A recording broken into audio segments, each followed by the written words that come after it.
Good morning friends, good morning from my sweet home. কেমন আছে তোমরা সবাই?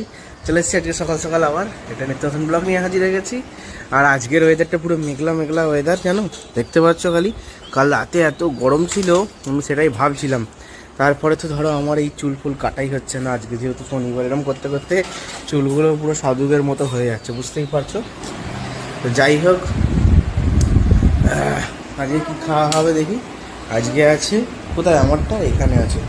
এখানে কিন্তু এটা আছে চা নয়, এটা হচ্ছে, এখানে আছে কি বলতো, গোলমরিচ আছে, মেথি আছে, দারচিনি আছে, তার দিয়ে ফোটানো জল। এটা খেলে কিন্তু সারাদিন শরীরও ভালো থাকবে। তারপরে শরীরের কোনো সর্দি কাশি হবে না, খুব ভালো কিন্তু খেলে। তোমরা ট্রাই করে দেখতে পারো রেগুলার। তো চলো এখন খাওয়া দাওয়া করি, যেহেতু তোমাদের সাথে সারাদিন কী করছি না করছি সব কিছু শেয়ার করবো। তো চলো ব্লগটা তোমরা